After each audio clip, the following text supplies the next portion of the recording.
Hello, welcome back to my channel. If you are new here, watch my other videos. But if you're new here, my name is Miracle, Population B, and I cover consulting content for now, because who knows what I'll do next month.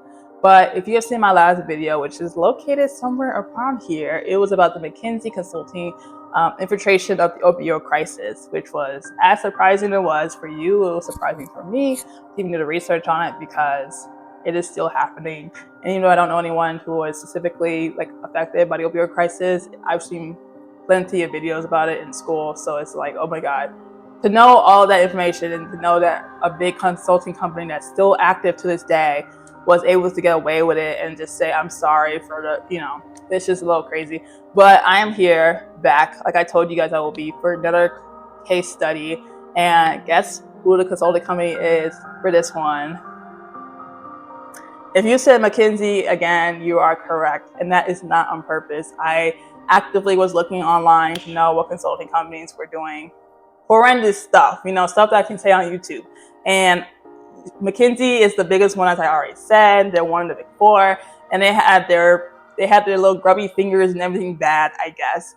So today we're going to talk about how McKinsey infiltrated the tobacco company industry, right? So this is the case study of them, and it's going to be less of me talking about them with a specific company and just them talking about the global tobacco industry as a whole, because they've been in it since literally 1950s. Like, it's been that long, and they only just recently stopped collaborating with them, and not because someone told them you're gonna get sued or you're gonna be fined or here's a lawsuit. They legit just stopped because they were like, we can't get in trouble. And this was literally right before the opioid crisis they were involved in. Like, I honestly think after the tobacco happened, they went straight to opioids, and that's like the gateway drug. So they really just proved that it is a gateway drug to like worse drugs. But let's slow down, because we gotta talk about how McKinsey kind of got its start, because from there it talks into the tobacco industry of where they mess everything up, let's just say. So they were first introduced onto the scenes in 1926, where they were considered the firm. They did not have an actual name, they were just considered a firm, and they just did what every consulting company does now. They just help out companies, governments, states, yada, yada, yada. And then they're firmly established in France in 1954, where they actually had over 20,000 employees in over 66 countries, amassing the $8.3 billion euro, two different currencies, I know, but 8.3 billion euros in 2019, which made them one of the biggest growing consulting firms to date, because crazy, right? Like, no one has ever seen such a growth. But literally since then, they've worked with a massive amount of compliance consulting companies in like collaborations, governments, you name it, they worked with it, right? And one of the things they worked with in the 50s was a company called Philip Morris, which is a tobacco manufacturing plant, and they needed the help of McKinsey at the time to help manufacture their products and actually sell it to a lot of people. And in the 50s, everything was mostly legal because the FDA really wasn't established at that point, or if it was, they didn't really know too much about cigarettes because everyone and their baby was doing it. So no one really stopped them from doing it. So they basically helped them distribute it a lot better. And then we get a little bit further in the 90s, where they actually work with a lot of bigger name brands and all over the world. They work with British American Tobacco, RJ Reynolds Tobacco, and so many more. And they really weren't on the scene saying to people like, this is the best tobacco brand you can buy, go get this, go get that, like this is how you actually promote it. It's not like the opioid crisis where they were just like lying to people about how bad it was. They just sold it as it is, because everyone knows how bad cigarettes are. They just promote it as, this is the best cigarette to have, you get a bigger high. The things they say in the 90s, they were just saying it because at that point, a lot of drugs were still legal. So cigarettes were no different. Even now they're legal. So no one really even says too much about the harm. But we go further back into the early 2000s, where they started working with a lot more name brand companies that worked really closely in America. So in 2017, they worked with this really popular e-cigarette company called Altria, where they wanted to promote their company. They wanted to promote their products to a lot of younger folks who were pushed into the JUUL industry, with a lot of companies out there who wanted to reach the kids who couldn't say yes to cigarettes because of the harmful factors in nicotine.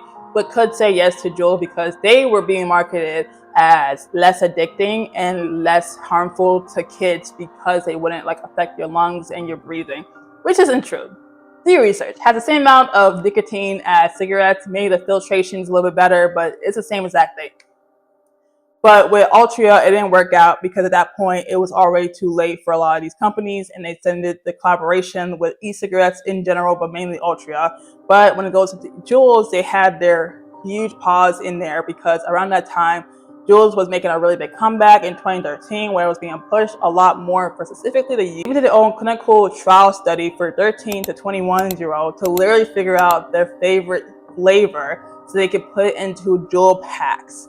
And I don't know why they did that, but apparently their favorite flavor was mint. So if you ever did a mint JUUL in your life, you have McKinsey to thank for that because they legit promoted mint flavored JUUL packs to every single JUUL company out there, which worked out. It made them tons of money. If you look at the GDP of how much JUUL's makes or how much the tobacco company makes, period, they make so much money, and a large part of that is because they were allowed to get underage people into doing cigarettes, where even now, even though it's like 21 and over to smoke, you can find plenty of college kids all over campus hitting a JUUL, hitting an e-cig. Not a lot of them do regular cigarettes, but everyone can do a JUUL because they're easy to hide, the smell isn't there, and no one can really catch them doing it because in their eyes it isn't illegal because it's harder to catch than someone doing like weed or edible or something like that, you know?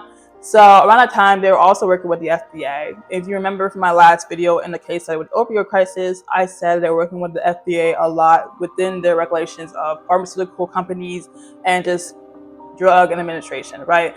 In this instance, they work with the FDA, like officially work with them, not lied and said they worked with them, but it was really someone who knew, you know. But they work with them really on 30 cases where they're helping them regulate the production and the sales of tobacco and other affiliate of their products.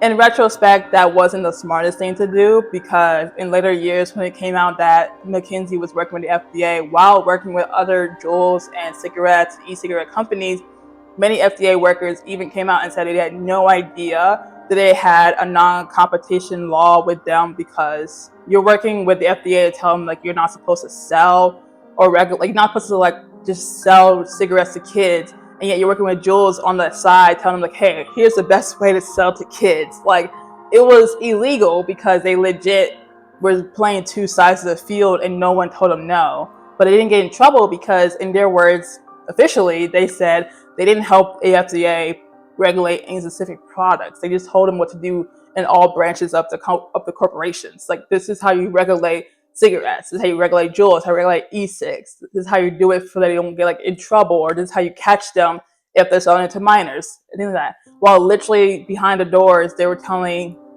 Altria like, hey, this is the best way you can promote this to kids if you make it look flashy, and you tell them like this is even better than what they already have on the streets, you know, things like that. So nothing like that really got them in trouble for a very long time. And then in 2021, they officially had to stop selling and distributing any products or even helping other tobacco companies with cigarettes and everything else. I don't really know why. There wasn't any official statement on what prevented them from continuing to work, but around this time, they're working with a popular cigarette company called Marlboro Cigarettes, which everyone has heard about. If you haven't, it's those green packets, I'm sure.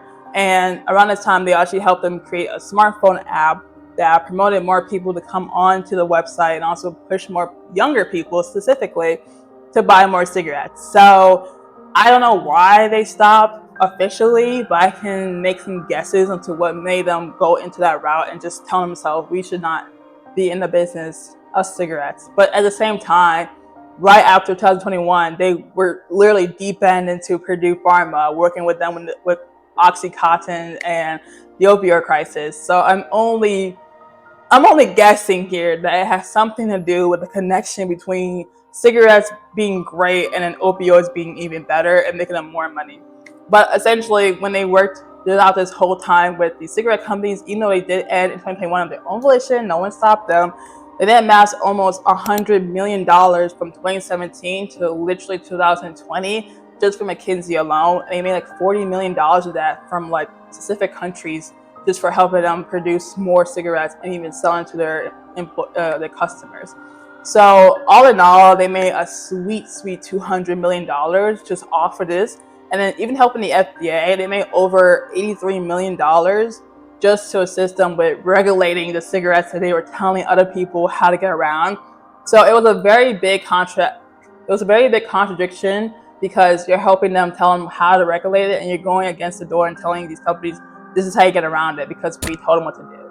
So that is literally the whole history of McKinsey and the JUUL industry. There is so much going on, and obviously I could have done a deep dive on just like the one company with Philip Morris, RJ Reynolds, maybe even Mellow Bros or Altria or any other big JUUL company.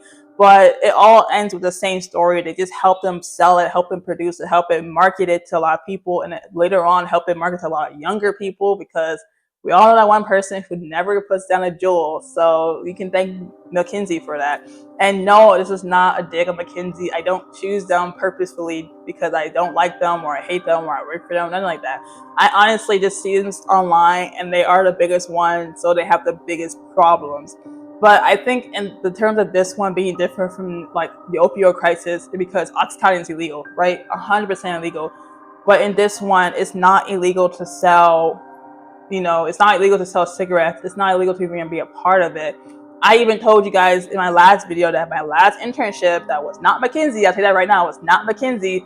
Someone was working for a cigarette company to help market it, right? I was just saying that. And then today's video, I literally am talking about a popular consulting company working with plenty of tobacco companies. So I'm not going to say that internship is going to blow up in 5 years because of that, but all I'm saying is the road that McKinsey took, they didn't get in trouble for it, and they made a lot of money from it, but a lot of people know their names, and they know that they're a part of it. So you're not looking very good, at least reputation-wise. They are really pretty bad, but in terms of numbers and revenue, they are the biggest ones out there to this day. And that's all I really can say. I'm not like an investigative journalist. I don't look too deep into these things. So if they end up having like nothing happen to them at the end of the day, all I can say is do your research, know who they really are. A lot of these companies are public and have been public forever.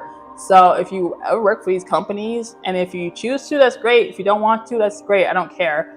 But do your research because you never know what you're sleeping with if you're going to go into these routes. But that is all I have for you today for this video. It wasn't as deep as a dive as literally a few days ago video, but I will say that I think for the most part, this is a lot tamer than going for an opioid, but still false information, which I guess they have a lot of because maybe my next video will be McKinsey again. I don't know.